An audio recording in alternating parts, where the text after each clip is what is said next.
Welcome to the Unknown Webcast. I had my annual physical this week, and as the doctor and I talked about my hearing, I pointed out that I am so conservative, I try not to even listen out of my left ear. So this is a word of caution for those tuning in. This is not a safe place for those who may be easily offended by having their ideas challenged.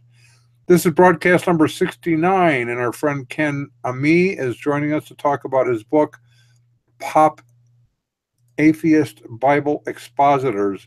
My name is Don Vino, and I'm president of Midwest Christian Outreach, Inc. in Wonder Lake, Illinois, which produces the Unknown Webcast, and our senior researcher is Ron Hensel, who will introduce the sponsors of tonight's webcast. And here's Ronnie Boy.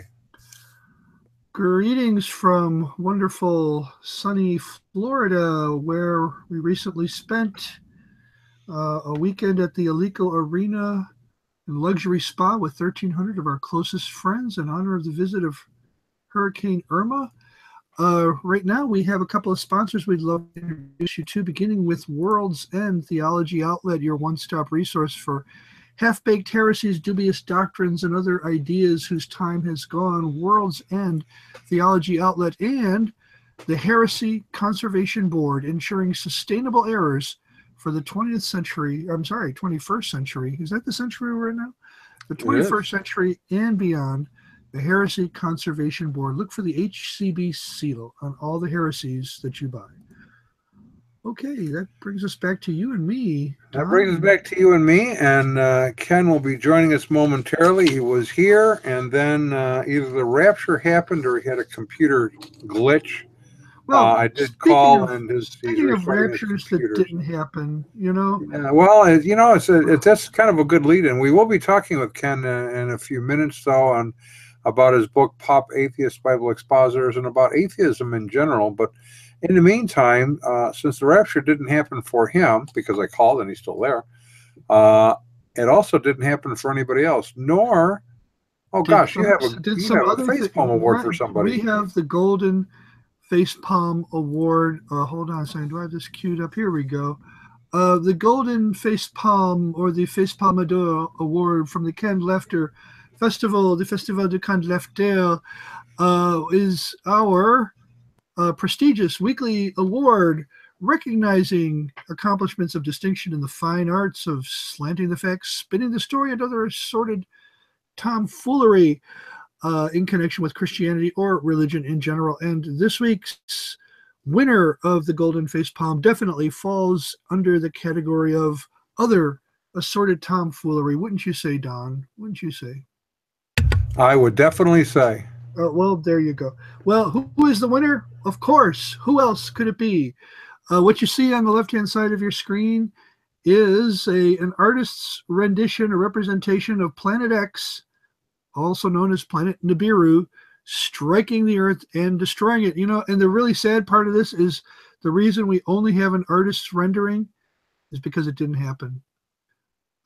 Aren't you very upset about that? We still are here.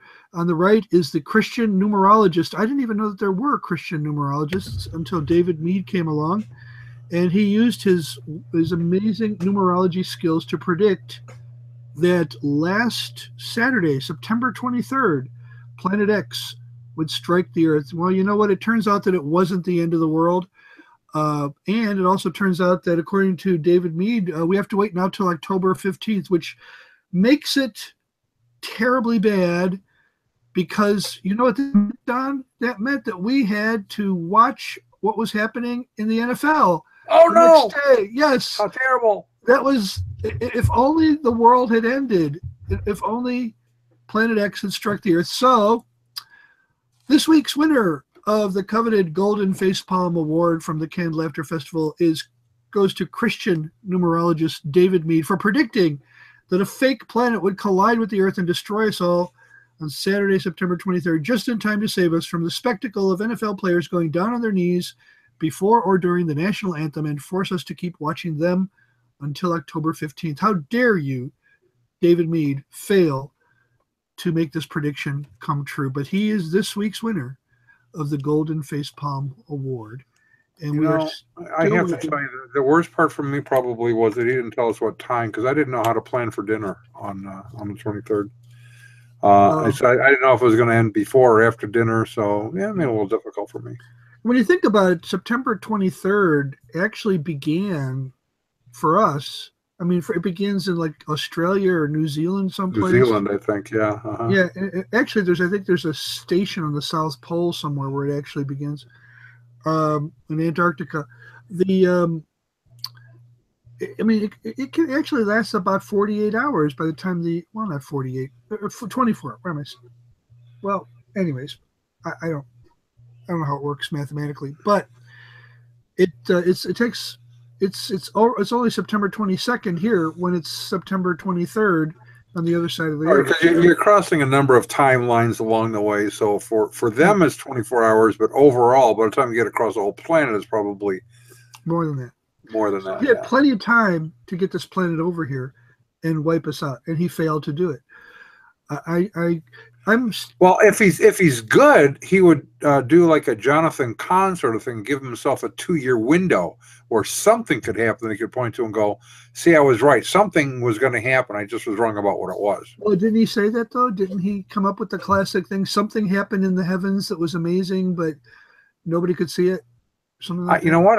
I don't know. I get confused because all of them that, the Jehovah's Witnesses do that, and the Seventh-day Adventists do that, and so it's always something actually did happen. You just didn't see it because it's invisible. Yes, very, very much so. So Ken Ammi is coming in at any minute now. Any time, yeah. He had a technical glitch. I think you and he might be sharing a computer because his just crashed and burned. Yeah, he was with us, everybody out there in video blog land. He was with us, and then suddenly he wasn't, and we are waiting for him to come back. So we're talking about atheism, but we're not waiting for Godot. We're just waiting for Ken Ammi. Waiting for Ken, yes. But not Barbie, just Ken. So. I've tried waiting for Barbie. She never shows up. So we're going to be talking about atheism. And we're going to be talking about atheism. He did a book. Let me see if I can, if I have a way to show our book cover at least. Yep. And this is available on our Facebook site. You can click on it and buy it. And that is what the cover looks like. Pop-Atheist Bible Expositors, featuring Richard Dawkins, Christopher Hitchens, Sam Harris, Dan Barker, and Neil deGrasse Tyson, and Ken, of course, is the author of that. Stop sharing. Isn't it always wonderful when atheists try to tell you what the Bible means? Well, it is, or if you can even trust the Bible. You really get a different perspective on things, I think. Well, yeah, and they get inventive. Not Dawkins. I'm trying to think of the really smart guy in the wheelchair. Stephen Hawking. Yeah, he had a real problem because if in the beginning it was nothing, which is a basic Darwinist view that suddenly exploded into everything, then you have a problem with the question of time, because time is a function of planetary movement. So without the universe, you don't have time, and that was a dilemma for him. Right. Stephen Hawking, that was a problem for him, and so in order to overcome that, he just imagined imaginary time. Well, really, if there's no space, if there's no matter, there's no energy, there is no time. There's no time left for you. Oh, that was a song. On my way to better things, no time. So there's no time for a summer day, no time for whatever. I forget how many things there weren't time for in that song. But there's plenty of time for us here because we're still waiting for Ken Ammi. We could go to our first sponsor, or we could keep talking about atheists. Well, we could keep talking about atheists because I when I grew up I was an atheist, so I know something about that. Well, the thing that he mentioned before, here he is. He's coming in. Here he is. Here's Ken. Hello. Hello. So, we were just talking about you. Now we can stop talking about him, Don. And Well, actually, and we were singing the song "No Time Left for You." That was kind of fun. On my way to better things. yes. So, Ken, tell us a little bit about yourself and why you are interested in atheism. And I showed the cover of your book, Pop-Atheist Expositors, which they can go to our Facebook page and click on and order right away. Order, like order 10 of them and give them to your friends. Yeah. So, give us a little bit of your background and why you're interested in atheism. Well, my background is long and sordid. I'm an enigma wrapped in a Twinkie. We'll try to squeeze all that sordid. Try to squeeze all the sordid stuff into a smaller time period. Yeah, okay? I'll give you the. Everybody's here for the. Yeah. So I'm a Jewish believer in Jesus' messiahship. And I went through a very, very long period of going through phases and seeking to discern what is the truth. Went through a New Age phase, went through a kind of dark phase, horror movies, horror music, everything black, and went through a lot of things. The reggae scene, I've been through it, been there, done that, went back, did it again. Eventually, fast forward, and through a series of events, I finally came to give the gospel a fair hearing, and after a long period of struggling with it, came to accept it. So now I'll jump to the atheism bit, which is that, well, I've been active online for almost 2 decades now. And what really got me to get involved online is that I started listening to debates and lectures with and by atheists, and I could not believe my ears. I mean, the kind of stuff these guys were getting away with as far as logical fallacies, theological fallacies, errors in history, errors regarding the Bible's contents, contexts, and concepts. It was really just, I couldn't believe it. So that's how I got active online, started writing posts about atheism, and that's something that I've been doing beyond a lot of other research. Atheism has definitely always been a part of my interest.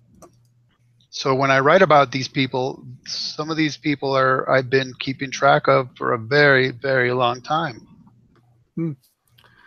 So, the impression I got that when they started talking about the new atheism, and this was maybe 10, 15 years ago, I don't know, would you say it was about that time they started talking about? Yeah, 15 years ago for sure. 15 years ago. Right. Yeah. The thing that struck me that was really new about it was that it was just so cranky. I mean, it was like, they were so irritable. These people, it's like, who put a bug up their butts? I mean, what is going on with, what happened to the nice, friendly atheists that we all used to know? Right. Well, yeah, if you want my opinion on that, I think it's because that's easy, right? You don't have to be philosophically or logically trained. You don't have to know theology. You don't even have to be a rational thinker that can combine more than one thought together. All you have to do is get somebody to feel an emotion. And, well, the emotion is real, right? I mean, you can feel it. It's virtually tangible.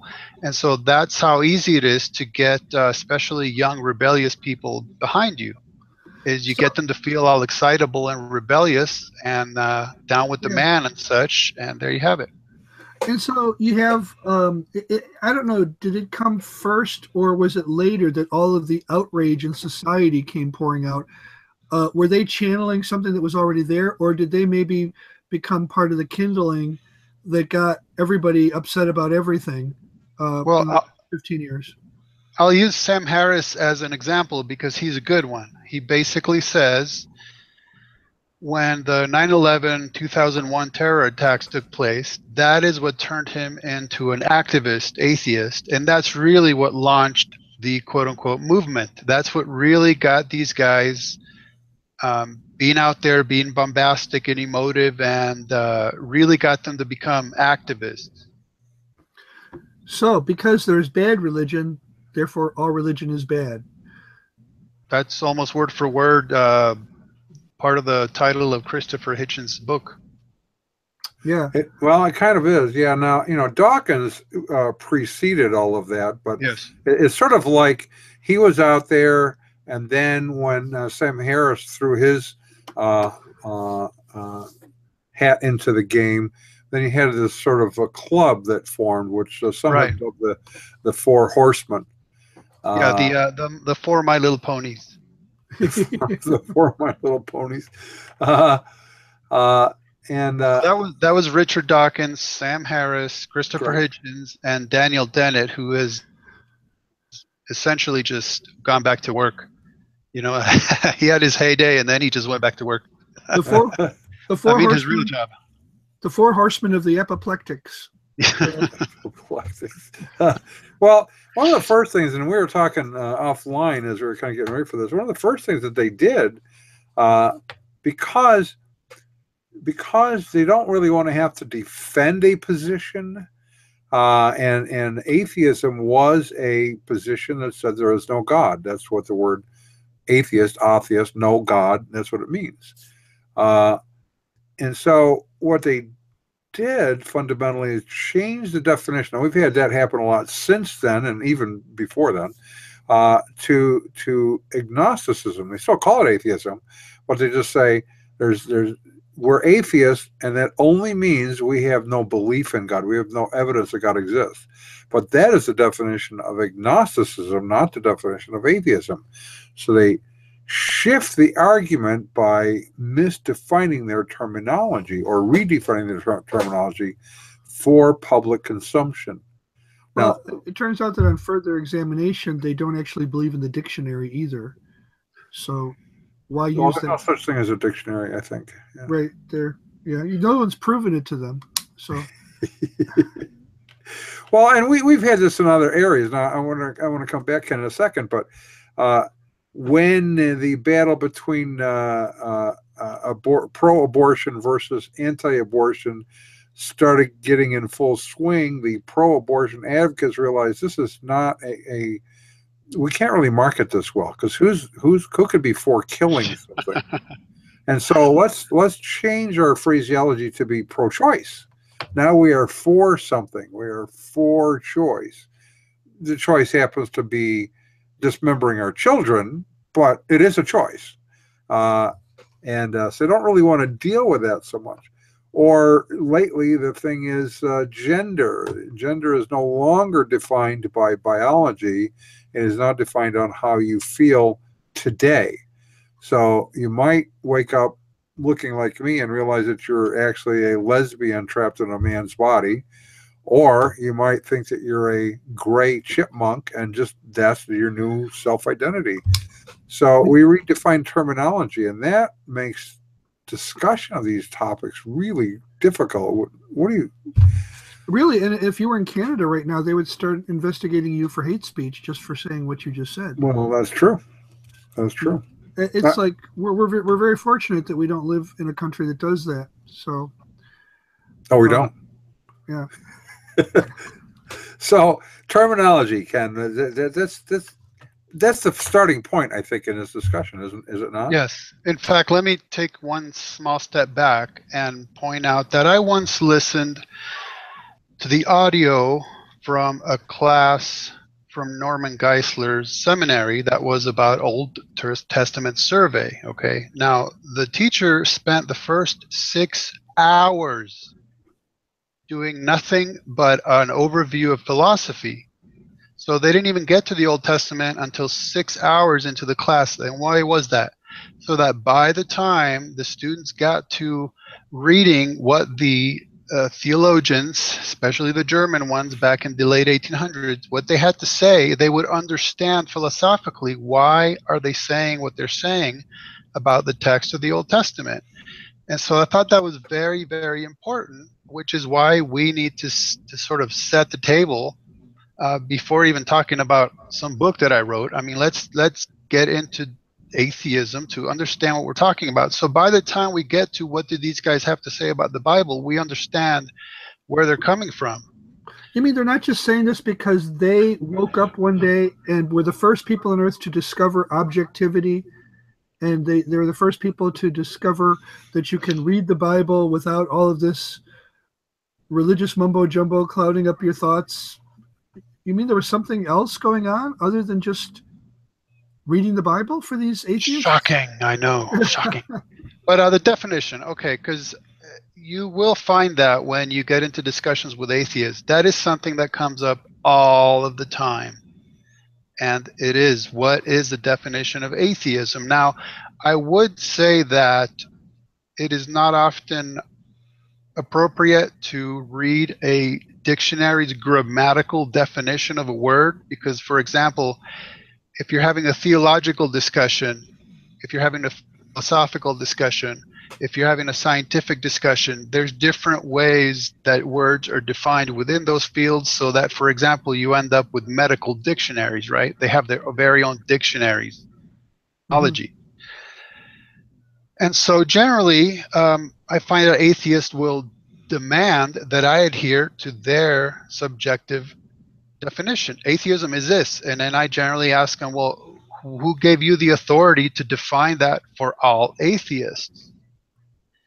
And now one time I did put up a post on my website with many, many, many dictionary definitions of the word atheism. And inevitably, one of the options they included was that it was a positive affirmation of God's non-existence. Let me pause there for just a second. So now, would it make sense for me to say that I'm a Christian atheist? I don't think so. Not to me. No, not today. Okay, now if we go back 2,000 years, would it make sense for me to say that? Oh, me, but I could see how you could be accused of it. Right. So that's one of the points I want to make is 2,000 years ago, Christians were called atheists because they didn't believe in the pagan gods. Okay, that was then. Right. Today, that wouldn't make sense anymore for me to claim to be an atheist. It's a whole different ballgame now. Right, so, right. Because they were monotheists, they were accused of being atheists because they denied the plethora of available deities, choosing to worship the one deity. Right.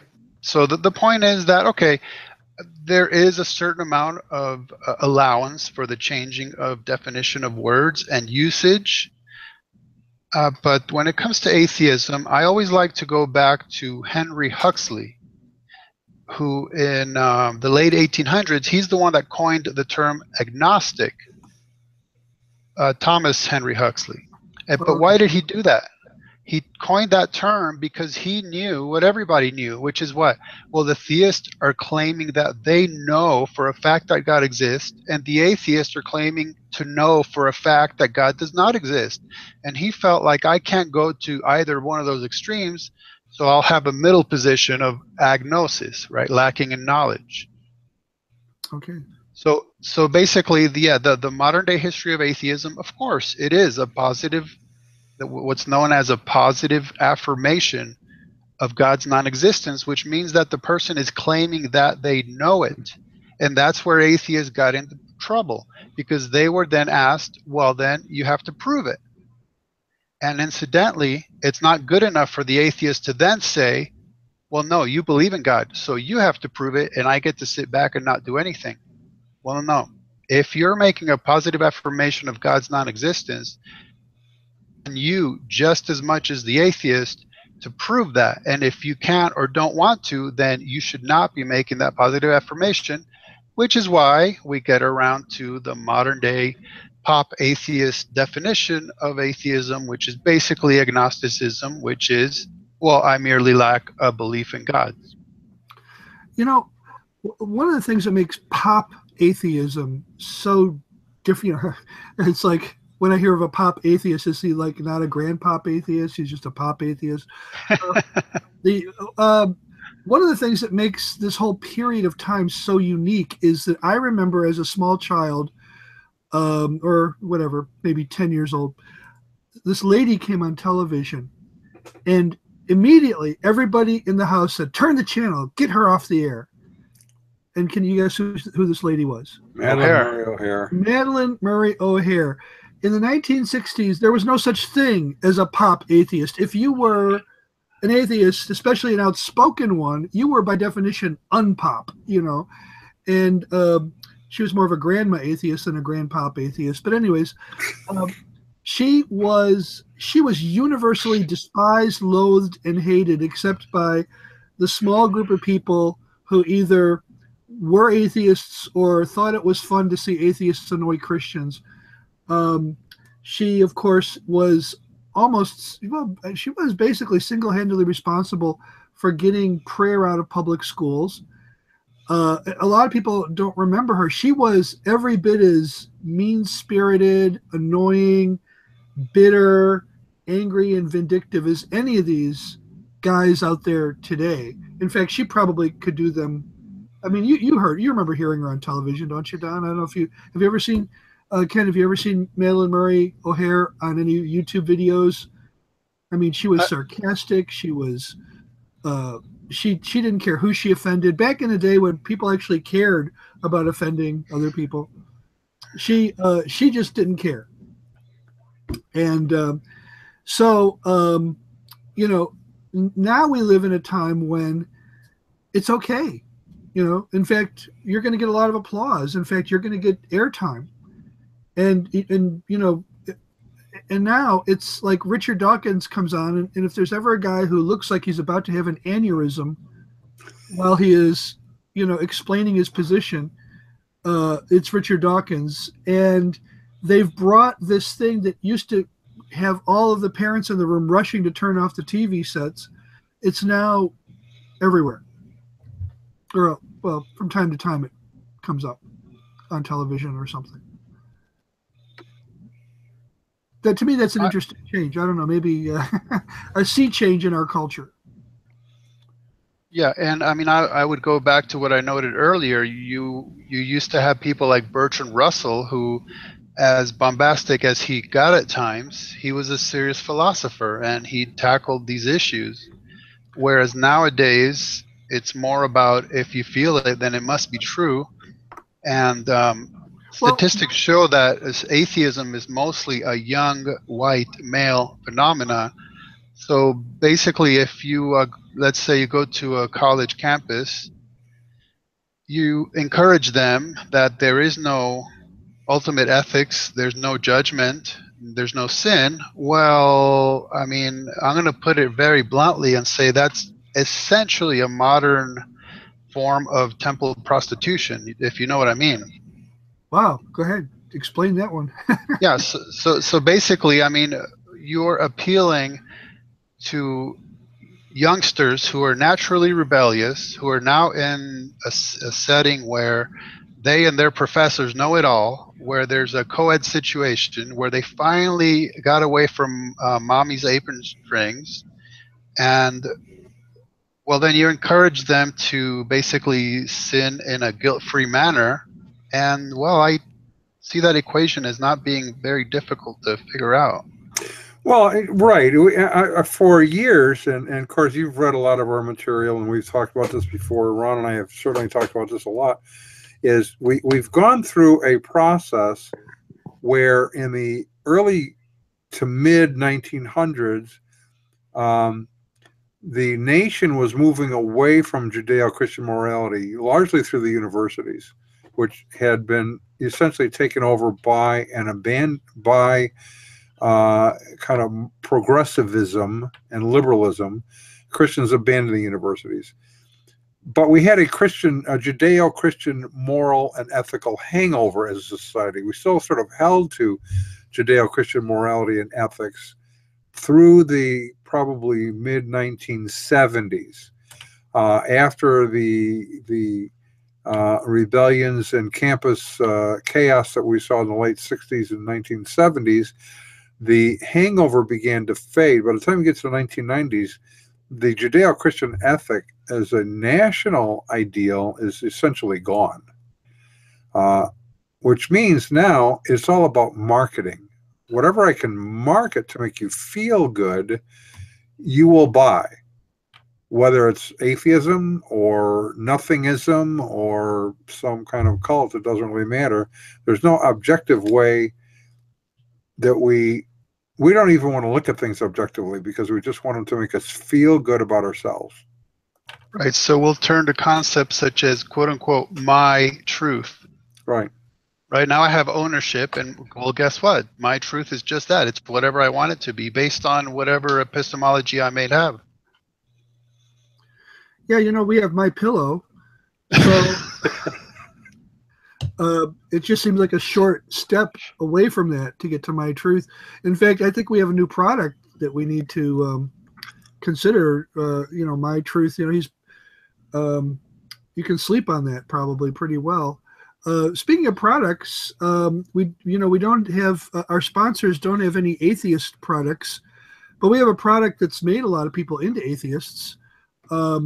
And why don't we share that with our audience right now? What do you have to say, Don? And Go for it. Go for it. Okay, well, our good friends at World's End Theology Outlet, your one-stop resource for half-baked heresies, dubious doctrines, and other ideas whose time has gone, want you to know they have a couple questions here. Are the youth in your church asking too many questions? Do they listen to music that leads to potential sins like toe tapping, foot tapping? Do they start yawning as soon as you bring up the evils of Hollywood?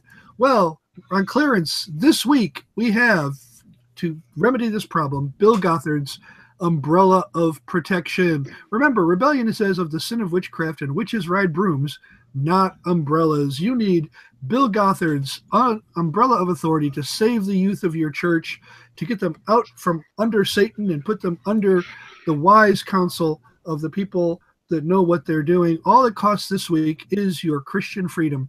Bill Gothard's Umbrella of Authority. Note this offer is not available in Scripture, but it is available at World's End Theology Outlet. So, I'm really serious. Now, for those who are unfamiliar with Bill Gothard, because he's been kind of out of the limelight for a while, we did our book, A Matter of Basic Principles, Bill Gothard and the Christian Life, and his basic view is it's a problem with everything is authority. You're not under a chain of command from the top down, where the pastor is the boss of the father, who's the boss of the mother, who's the boss of all of the children.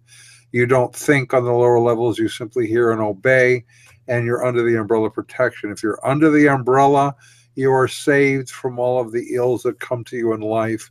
No car breakdowns, no washing machine breakdowns, and your kids won't get acne. On the other hand, if you step out from under the umbrella of protection, you are in rebellion, and rebellion is the sin of witchcraft. And Ron's right. It has caused a lot of people to become atheists who had accepted the Lord at an earlier age, and just came to the conclusion that if this represents Christianity, that is not something I am interested in being involved with. So these individuals would have an appeal to those who had been raised in Gothardism. So with the new pop atheism, I guess my question would be, how much of this is fed by people who were really burned in one of the more wacky sideshows, or one of the more strange manifestations of what we call the church? Are the people being converted to this new atheism, are many of them former Christians who had really bad experiences growing up, maybe? Good question, and I'll give you a shortcut to what's known as the psychology of atheism, and then I'll tell you about some research I did. So a professor of psychology, Paul Vitz, he researched the lives of the most well-known atheists from the late 1800s till today, and he came to it from the point of view of Sigmund Freud, having pointed out that God is a delusion and that humanity invented the idea of God the Father as a protective figure, right? So he says, well, let me turn that around. An atheist, Paul Vitz, found that each and every one of those atheists, without fail, had some kind of daddy issue. Okay, either their dads were absentee, or the dads died when the children were still young, or the dads were abusive, or you name it. There was some kind of daddy issue, and Paul Vitz points out that what happened in their lives is the atheist ended up taking it out on the ultimate father figure, which is God. Now, I personally conducted research. I read, I think it was 103 statements by atheists about why they became atheists. And there was definitely some patterns in there, no question about it. One, I can tell you, Catholicism definitely plays a big part in making people atheists. Okay. And I would say the second biggest factor is they claimed that they had questions that either Christians would dissuade them from asking, or that the answers they were getting were just not sufficient. Now, I think that that's obviously subjective, but I'm empathetic to the fact that some of these people had really important questions, and they felt like I'm just not getting any answers, or any answers that I'm willing to accept for whatever reason. So, and yeah, bad experiences with quote-unquote church, bad experiences with family, that's definitely a big factor. Okay. I had a situation some years ago. I was speaking at a church for a week, and one of the talks was Confessions of a Former Atheist, because I grew up as an atheist. And afterwards, a young man came up to me. He hadn't been to church in 12 years, he told me. He had been raised in a church, accepted the Lord when he was young, went to Bible college. He was a youth pastor, went to Bible college, and became an atheist in Bible college because he had questions he was asking, and the response he got was mostly just have faith. They didn't give good intellectual answers with evidence. And so as we talked about it, he said, you know, why didn't I learn this in Bible college for sure, but why didn't I learn it in church? These are simple answers. Why didn't someone communicate to me how we know God exists, how we know the Bible is reliable, just basic fundamental kinds of questions, or even a comparison between creation and evolution, not the age of the earth necessarily, but just the idea of how something got here is a major question. So we have, these are worldview questions is really what it comes down to. So what is the worldview of atheism, and why do churches seem to not be able or willing or both to respond to that? Well, let me first tag on to what you were just saying, and that's part of the reason why what Midwest Christian Outreach is doing is so important, because people are asking these questions, and we need to be out there providing the answers and encouraging people to learn about these issues and go beyond the point of view of, well, I'm happy in my little Christian circle, and come on in by faith or don't. You know, that's just insufficient. So you guys are doing very important work in your writings and podcasts like this.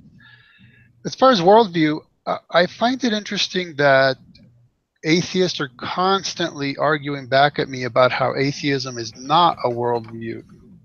Now, in his book, The God Delusion, Richard Dawkins flatly states that atheism is, in fact, a worldview. But okay, maybe they could say Dawkins is wrong. I think part of the issue, part of the reason they deny atheism as a worldview is kind of maybe a misunderstanding of what is a worldview to begin with. Generally, we would begin a definition by saying, well, a worldview is, well, my view of the world. Obviously, it's absolutely everything that I believe. That's my worldview, but that's not quite technically accurate. I would say that a worldview is more like a core, or like a fundamental premise.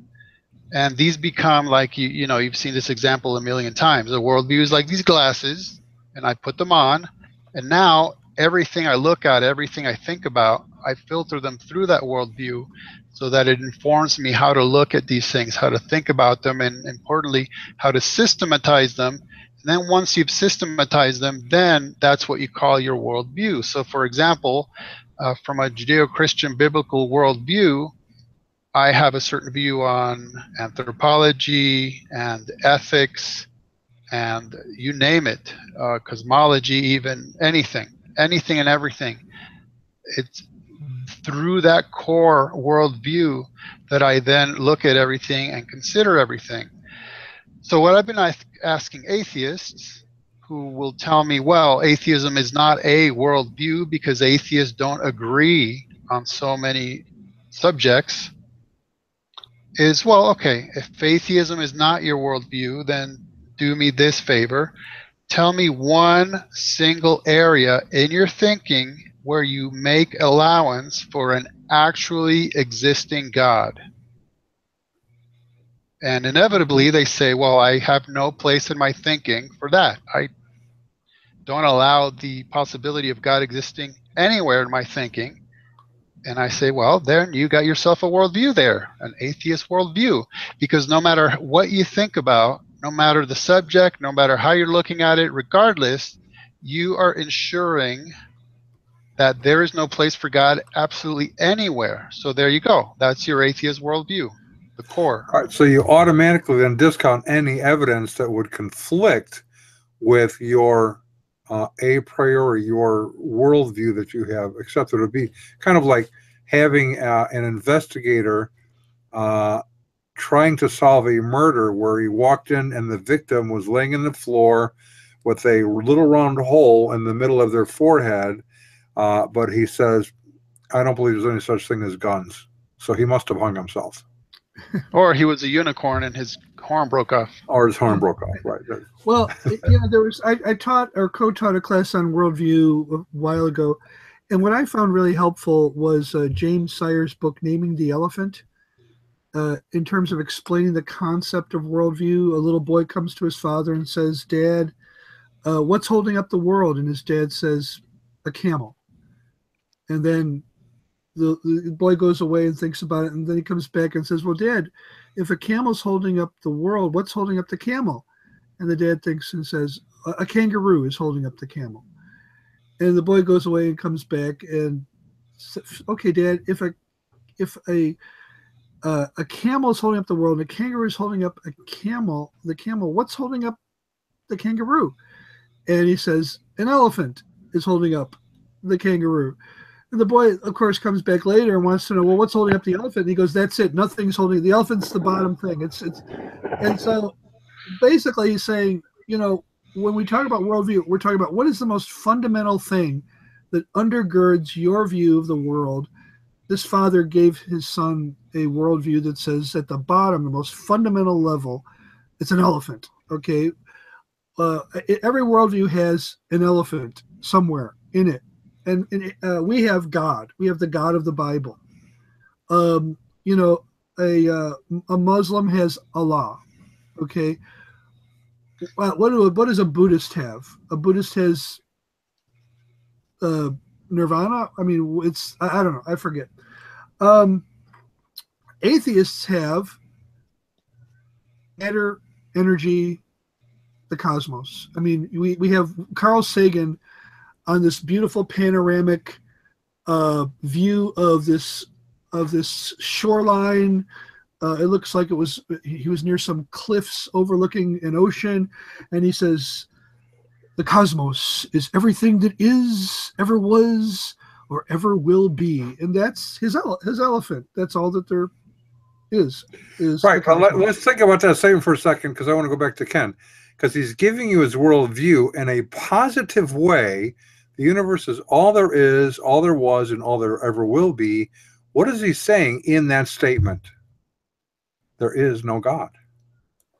Right. There is no God, and it's a quote-unquote faith-based statement that he snuck. By the way, he snuck it into a show that was supposed to be about science. Right. Right. And he's saying, the only things that exist are what we can see. That's what he's saying.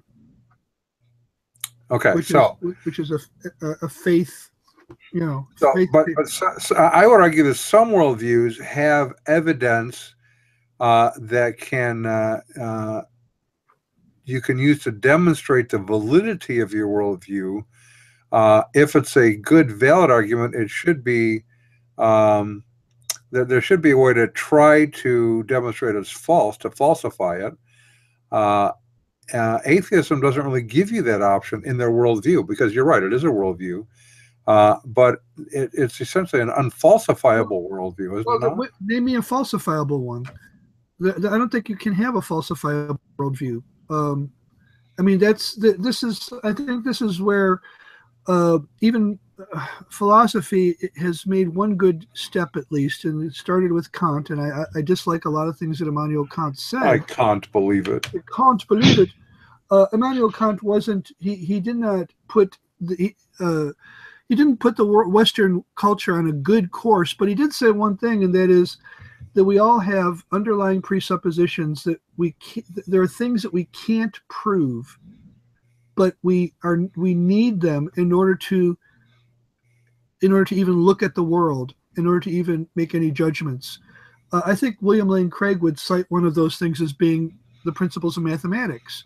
We can't prove the principles of mathematics scientifically, but we can't do math without them.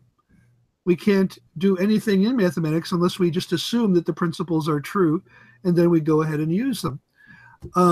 So there is. Go ahead. Sorry, as it has been stated, atheists can count, but they cannot account for counting. Right. We can account for counting. We have a worldview, but at the same time, you're never going to come up with a scientific test that can falsify any worldview, really. Now, I wanted to read you a little statement by G.K. Chesterton. He doesn't use the word worldview, but you'll get the picture. He says, every man in the street must hold a metaphysical system and hold it firmly. The possibility is that he may have held it so firmly and for so long as to have forgotten all about its existence. Right. When we wear our glasses, how many times has this happened where either you or somebody else has said, where are my glasses? Where are my glasses? And you look at the person, you're wearing them, they're there on your face. Well, that's our worldview. Very often we're not aware that we even have it. The thing that makes my statement earlier both noteworthy and non-noteworthy when I say you can't falsify any worldview is that the consistent thing you'll hear from atheists is that we have a non-falsifiable belief system. Well, guess what? So do you. We all have one. Well, when you look at evidence, logic and evidence, you can make a reasonable case for your belief system, or you can't. To simply assert that there is no God is not a reasonable case. Correct. How would you demonstrate that? On the other hand, from a Christian standpoint, we can appeal to natural revelation, which is that the universe exists. We can demonstrate that from nothing, nothing comes, and so something pre-existed the universe. Is it something God? Is it infinite and eternal?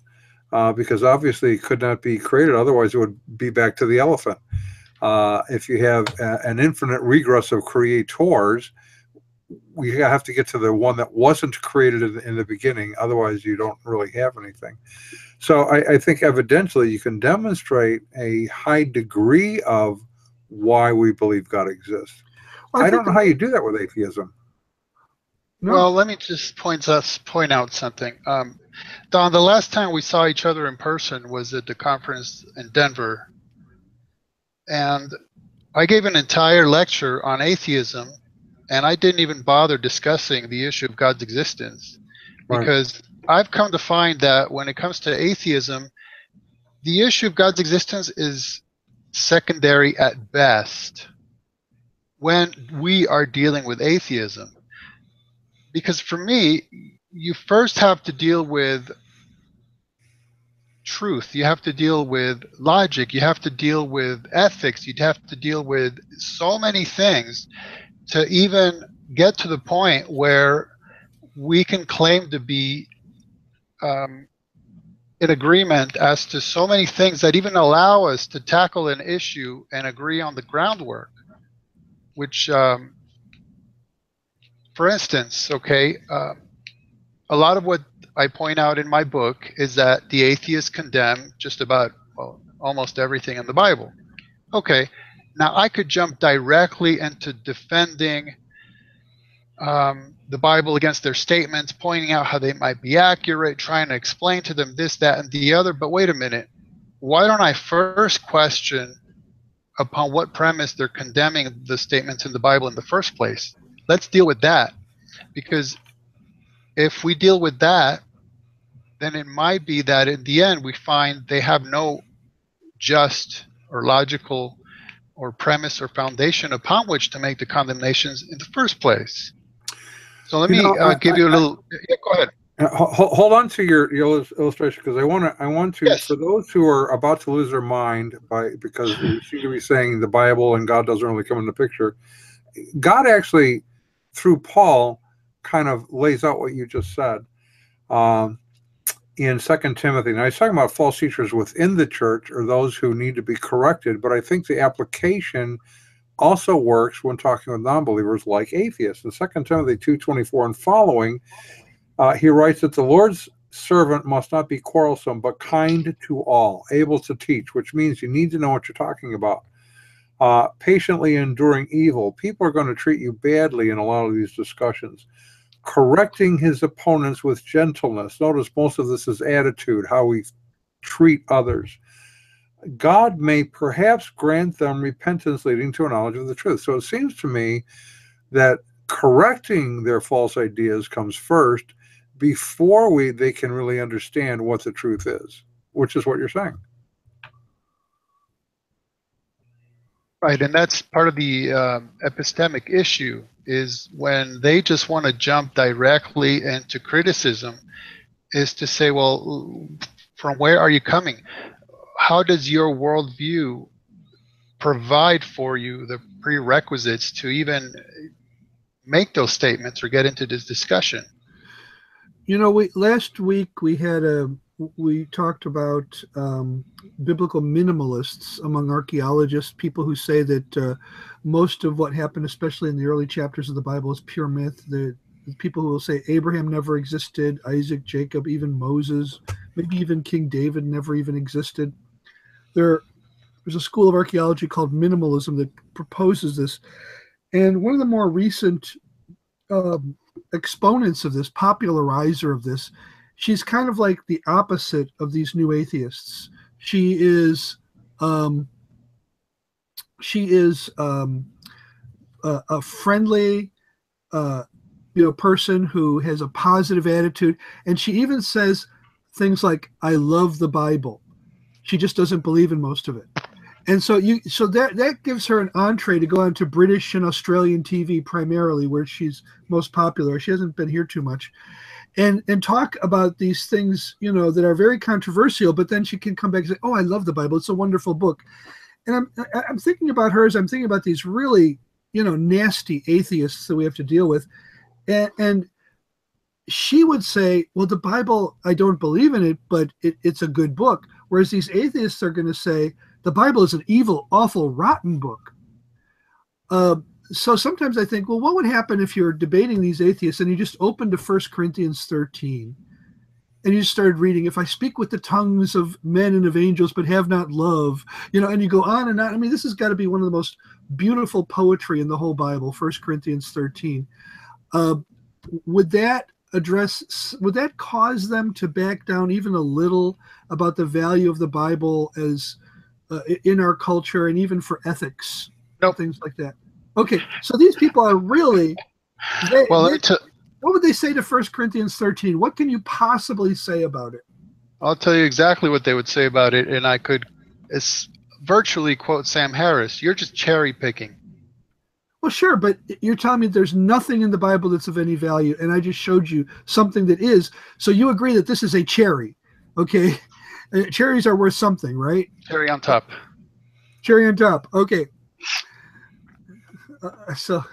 So they would claim that you're cherry picking, and you're cherry picking based on a secular premise, which is that you're going to go by all the nice sounding stuff in the Bible because that's what modern day secular society wants, and you're going to reject all the mean and nasty stuff. When in fact, and this is something I wanted to talk about for a moment, is ethics. When in fact, the Bible, in a manner of speaking, is like the newspaper, right? It's going to report some really horrendous stuff. That doesn't mean it's endorsing it. And when it mentions all these terrible things that happen in the world, it provides as a premise from which to condemn those things. See, that's the difference. The atheist can complain all they want, but it's really impotent. It's just saying, my subjective opinion du jour is that I don't agree with this, where I can say, based on my Judeo-Christian biblical worldview, I can condemn this absolutely. So let me jump really quick into just some technical stuff about the difference between morality and ethics, because this is where we're coming down to saying, well, morality is relative, so that's why you have your opinion, I have mine, they're both just as valid. Well, okay, hold on a moment. Now, technically, I would say morality is subjective, it's tentative, it's intrinsic, it's situational, because technically morality really refers to the mores, and the mores are merely a description of whatever it happens that people are doing. So whatever a society is doing, that's their morality. Where on the other hand, ethics is absolute, it's objective, it's extrinsic, it's from without, because ethics refers to the ethos, and the ethos are the actual prescriptions of what people should be doing. Now, I'll give you an example for understanding the difference in a moment, but let me just take a step back, because what I'm saying is not that you have to change your vocabulary to use these certain terms, because some people will use the term universal morals or objective morals, and they're referring to what I just defined as ethics. So it's not so much what words you use, but that when you get into these discussions, you need to take the time to say, when you say this, what do you mean by it? When you say morality, what do you mean by it? Because you need to make sure that you're understanding each other's terms before jumping into this discussion. So I'll give you a great example about the difference between morality and ethics, or morality versus objective morality or universal morality. Okay, we just had this issue going on with people wanting to take down the statues of Confederate leaders, right? Right. Okay, so I could say, well, that proves to you that there's no absolute ethics, there's no absolute morality, because obviously everyone's disagreeing. That's basically two sides of that issue, right? They're disagreeing. Right. Fair enough? Yep. Okay, now wait a minute. At one level, they're disagreeing, because one side is saying, no, that statue represents a hero, and the other side is saying, no, that statue represents a villain. But notice where they are agreeing is on the ethical level or on the absolute level. Both sides agree, first of all, that there is such a thing as heroism and villainy, and that heroism should be praised and villainy should be condemned. You see, on that level, both sides agree completely. It's just a matter of the application. That's where they're disagreeing. So there's an absolute level every side agrees on. No question about it. That's the ethic. That's the God-ordained law in our hearts that recognizes and affirms these things. The other level is a separate issue altogether in my mind. Okay. Does that make sense? Yeah. Oh, yeah. So then when I start thinking about atheists condemning God or the Bible or what have you, that's the kind of stuff I'm thinking about, okay? Because the catchphrase I've come up with is atheism discredits condemnation, and condemnation discredits atheism. So atheism discredits condemnation because the view of atheism is that, what I hear all the time, morality evolved. Am I right on that? Have you guys heard that? That's one of the claims, right? Okay. It's, So now the first, to preserve society. right. We agreed corporately on moral on our morality to preserve society. Now, the first thing I generally pick on, because I hear it stated that way all the time, morality evolved, is wait a minute, that's past tense. Evolved? Who told you it stopped evolving? So then they're forced to say, okay, well, morality is still evolving. Okay, so basically what you're saying is that what's moral today could be immoral tomorrow. What's immoral today could be moral tomorrow. I mean, it's like Dawkins' idea of the zeitgeist, right? The spirit of the age. It's ever shifting, ever changing. So what basically atheism discredits condemnation, because when they tell me that they're condemning things in the Bible, all I have to do is say, well, hey, that was the morality back then. So what? Now we changed our minds. You can't condemn the past for what we now have decided is immoral. Well, they thought it was moral. So you just discredited yourself. Does that make sense? Oh, yeah. Because they you know, it's kind of like you might as well be condemning the earlier forms of hominids for not being as perfect as we are. Exactly. Then, you know, what's the point? You just are you saying that evolution itself is a bad thing? Are you saying survival? Yeah. The other line was that condemnation discredits atheism, because they still go out and condemn. I mean, frankly, atheists are the worst sorts of fire and brimstone preachers, because they jump directly into condemnation. But why would, if they were logical thinkers, they would recognize that they're condemning past actions that were moral back then. They're not moral today, so I have no right to condemn them. That's if they were consistent thinkers. But they still want to go out and condemn, I'm sure for more reason than one. The main one I'll pick on right now is because what? Well, they have that God-written law in their hearts, because they're made in God's image. So they want to condemn wrongs and evils and pain and suffering. And there's part of me that really appreciates that, because I can see where they're coming from and seeing so much evil in the world and saying this is wrong. I mean, I can appreciate that, but their worldview does not provide them the foundation from which to do that. So their condemnation of those things, it's like C.S. Lewis says, a man does not call a line crooked unless he has some idea of what a straight line is. Right. So they borrow. They're borrowing our ethics. Yeah. They're begging, borrowing, and stealing, the way I like to put it. Yeah, they borrow or steal our ethics and try to use them to condemn us. Well, what Ken is saying is kind of encapsulated in Romans 1, where Paul writes, what can be known about God is plain to them, because God has shown it to them. For his invisible attributes, namely his eternal power, divine nature, have been clearly perceived ever since the creation of the world and the things that have been made, so they are without excuse. So the creation itself demonstrates God's existence. For although they knew God, they did not honor him as God or give thanks to him, but they became futile in their thinking, and their foolish hearts were darkened. Claiming to be wise, they became fools and exchanged the glory of the immortal God for the images resembling mortal man and birds and animals and creeping things. Therefore, God gave them up to the lust of their hearts and so forth. So they know, and their condemnation demonstrates that they know what is right and what is wrong. If ethics really do evolve, then as Ken said, you can't really go backwards and say, well, they were wrong back then, because you're applying the evolved morality or ethics on a past civilization. It doesn't really work.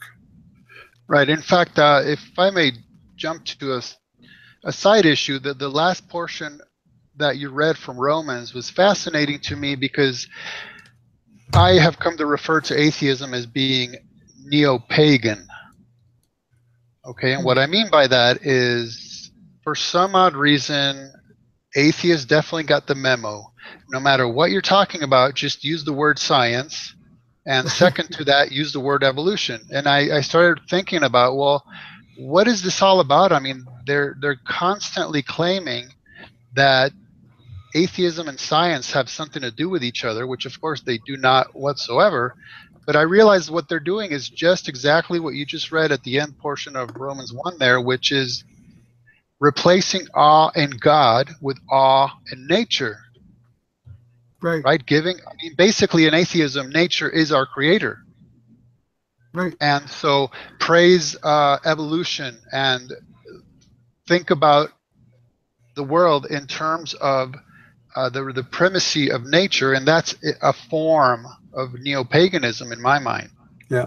Now, we need to do our because we're running over time, so we're going to do a quick break to address this issue of heresy. We want to make sure that it's used wisely, by the way. Oh, yes. And then we'll just take about 6 more minutes to kind of do a wrap-up. Okay, well, let's go to our sponsor who wants us to know that the situation is dire. According to the latest research, at the present rate of consumption, our supply of heresies will be completely depleted by the year 2050. The consequences will be disastrous. If this happens, most cults will close their doors by the end of the century, and most heretical websites will completely disappear from the internet, not to mention the fact that 75% of what passes as Christian programming will disappear from the airwaves and cable TV. The solution is simple: heresy recycling.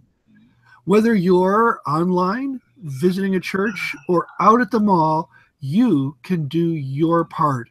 Always look for the label, the HCB label, the Heresy Conservation Board, ensuring sustainable errors for the 21st century and beyond. The Heresy Conservation Board.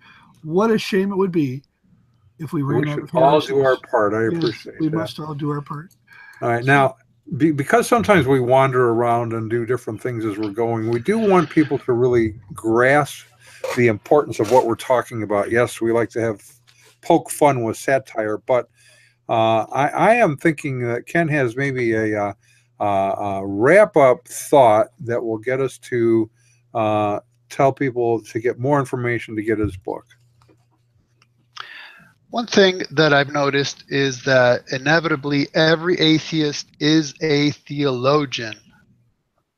Okay, obviously, because if they're going to reject God or a God, they have to have some idea of God that they reject. Right. Okay, and so I find their theologians is that generally their arguments to me are, I'll put it this way: if God is, then God would, and since God does not, then God is not. So in other words, if God really existed, God would do this, but God wouldn't do that. And of course, these things are just subjective. It's whatever the atheist thinks, right? So in other words, they're creating a God made in their own image, right? You've heard of straw man, where this is a straw God. So they're going to say, if God really existed, God would do these certain things, but God wouldn't do those certain things. And since that's not the way things are, then God doesn't exist. But what happens in that case, if they've only succeeded in discrediting, like I said, a God made in their own image, their own subjective view of God, because they're theologians. Right. Well, and many people, I run into those who aren't even atheists, but they throw up this idea that my God wouldn't, and then fill in the blank, whatever it is that their God wouldn't. Right. Right. And I agree. I tell them, I go, I believe that you're right. I don't believe your God would do that. But I would also suggest that you made your God up, and that's why he wouldn't or she wouldn't do that. Right. So if I create a God in my own image, obviously I would know what they would and would not do, because it always conforms to my sensibilities. It never challenges my thinking. Exactly. And of course, when they're picking the things God would or wouldn't do, they're not existing in a vacuum. They are making sure to mention those things that happen or don't happen. I mean, it's a prepackaged game they're playing, really. Right. I did want to mention that I wrote the main essay on atheism for Creation Ministries International. So if you go to creation.com/atheism, there's my essay, and it begins with a discussion about the definition of atheism, which is the way that we began this broadcast. So that would be a quick reference for people. Okay.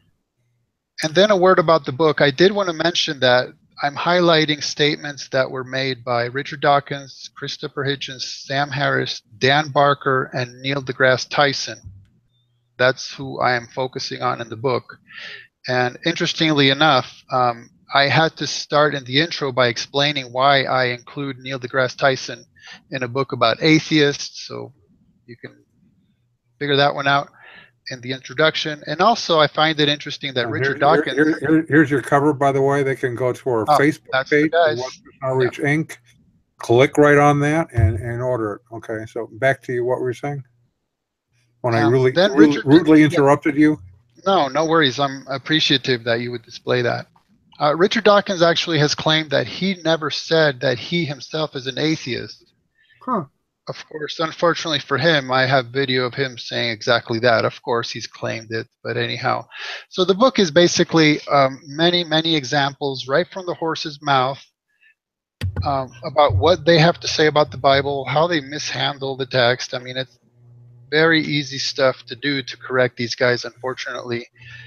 It can only be the fact that we're living in a culture with a high level of biblical illiteracy that these guys would be looked to as some kind of Bible expositors.